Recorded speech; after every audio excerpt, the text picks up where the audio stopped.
Hello friends, welcome to Tamil Food Masala. இன்னைக்கு நம்ம வீடியோல காராசேவ் எப்படி செய்யறதுன்னு பார்க்கலாம் வாங்க. ஒரு பாத்திரத்துல ஒரு கப் அளவுக்கு நான் கடலை மாவு சலிச்சு எடுத்து வச்சிருக்கேன். இப்போ இத நான் ஆட் பண்ணிக்கிறேன். கடலை மாவு எடுத்த இதே கப்ல நான் அரிசி மாவு ஒரு 1/4 கப் எடுத்துர்க்கேன். அதையும் சேர்த்துக்கிறேன். 1 கப் கடலை மாவுக்கு 1/4 கப் அரிசி மாவு சேர்த்தா கரெக்ட்டா இருக்கும். பெருங்காயத்தூள் ஒரு சிட்டிகை சேர்த்துக்கிறேன். உப்பு தேவையான அளவுக்கு சேர்த்துக்கிறேன். 1 ஸ்பூன் மிளகு எடுத்துர்க்கேன். 1/2 ஸ்பூனுக்கும் குறைவா நான் சீரகம் எடுத்துர்க்கேன். சீரகம் ஆப்ஷனல் தான், உங்களுக்கு வேணும்னா நீங்க சேர்த்துக்கலாம். நான் இப்போ சீரகம் சேர்த்து தான் செய்ய போறேன். மிளகு சீரகம் ரெண்டையும் ஒண்ணும் பாதியமா நான் இடிச்சு எடுத்துக்க போறேன். இது போல ஒண்ணும் பாதியமா நான் இடிச்சு எடுத்துர்க்கேன் பாருங்க. இப்போ இத நான் சேர்த்துக்கிறேன். மிளகு நீங்க முழுசா கூட போட்டு செய்யலாம். ஆனா சாப்பிட மாட்டாங்க நிறைய பேர், எடுத்து போட்டு சாப்பிடுவாங்க. அதனால நான் இது போல இடிச்சு எடுத்துர்க்கேன். இன்னும் ஒரு சிலர் இப்படி போட்டாலுமே சாப்பிட மாட்டாங்க. அப்போ நீங்க மிளகை பவுடரா அரைச்சு எடுத்துட்டு அதுக்கு அப்புறம் சேர்த்துக்கோங்க. எண்ணெய் இல்லை வெண்ணெய், நெய் எதுவாக இருந்தாலும் நீங்கள் கொஞ்சம் சூடு பண்ணி சூடாக சேர்த்துக்கோங்க.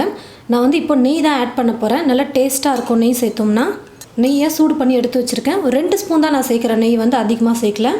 இப்போ இது எல்லாத்தையும் சேர்த்து நல்லா மிக்ஸ் பண்ணி விட்டுக்கிறேன்.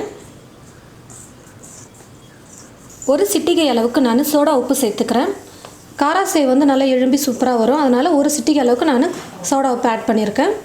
சோடா உப்பு எல்லாம் போட்டு நல்லா மிக்ஸ் பண்ணதுக்கப்புறமா நான் தண்ணியை சூடு பண்ணி எடுத்து வச்சுருக்கேன். நம்ம கையில் தொடுற அளவுக்கு மிதமான சூடு இருந்தால் போதும். இப்போது இந்த சுடு தண்ணியை நம்ம கொஞ்சம் கொஞ்சமாக ஊற்றி மிக்ஸ் பண்ணிக்கலாம்.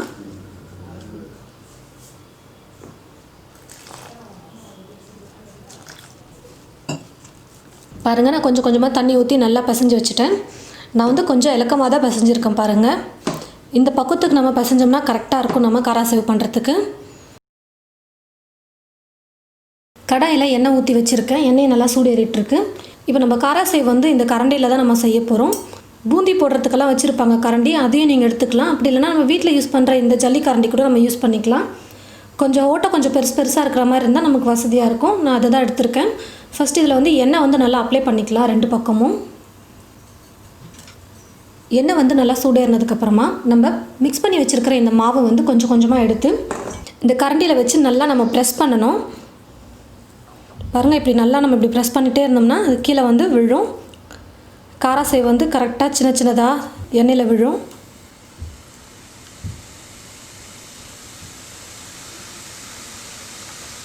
நிறைய பேர் முறுக்குழால் முறுக்கு மாதிரி செஞ்சுட்டு அதுக்கப்புறமா அதை உடச்சி போட்டுக்குவாங்க. ஆனால் காராசேவ் இப்படி தான் செய்யணும். பாருங்கள் எவ்வளோ சூப்பராக வந்துட்டுருக்கு. காராசேவ்லேயே நிறைய வெரைட்டிஸ் இருக்குது. நம்ம இப்போ வெறும் மிளகு மட்டும் போட்டு நம்ம செஞ்சுருக்கோம். அதே மிளகா பொடி அதெல்லாம் போட்டு நிறைய வெரைட்டியாக இருக்குது காராசேவ். நம்ம இதுக்கப்புறம் வர வீடியோஸில் ஒவ்வொரு வெரைட்டிஸும் நம்ம பார்க்கலாம். எல்லா பக்கமும் நல்லா வெந்து வரணும். அதனால் கொஞ்சம் அப்பப்போ மிக்ஸ் பண்ணி விட்டுக்கலாம். காராசேவ் நல்லா வெந்து வந்துருச்சு. மேலே நல்லா லைட்டாக கலர் சேஞ்ச் ஆகிருக்கு. இப்போ நான் எடுத்துக்கிறேன்.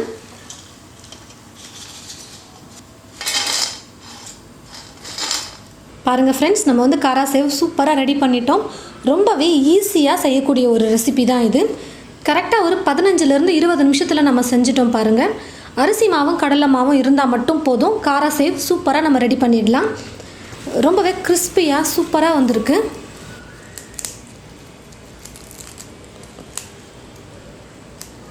அவ்வளோ கிறிஸ்பியாக வந்திருக்கு பாருங்கள்.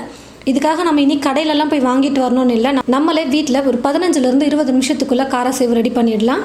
அப்பப்போ நம்ம இதை செஞ்சு ஸ்டோர் பண்ணி வச்சுக்கிட்டோம்னா இந்த ஸ்நாக்ஸ் நல்லாயிருக்கும் சாப்பிட்றதுக்கு. பாருங்கள், கொஞ்சம் கூட எண்ணெயே குடிக்கல. கரெக்டாக பர்ஃபெக்டாக நம்ம செஞ்சுருக்கோம். இப்போ நம்ம செஞ்ச அளவுலேயே நீங்களும் செஞ்சு பாருங்கள். ரொம்பவே சூப்பராக வரும் காராசேவ். ட்ரை பண்ணி பார்த்துட்டு எப்படி இருக்குன்னு மறக்காமல் கமெண்ட் பாக்ஸில் கமெண்ட் பண்ணுங்கள். இந்த ரெசிபி உங்களுக்கு பிடிச்சிருந்ததுன்னா மற்றவங்களுக்கும் ஷேர் பண்ணுங்கள். தேங்க்யூ.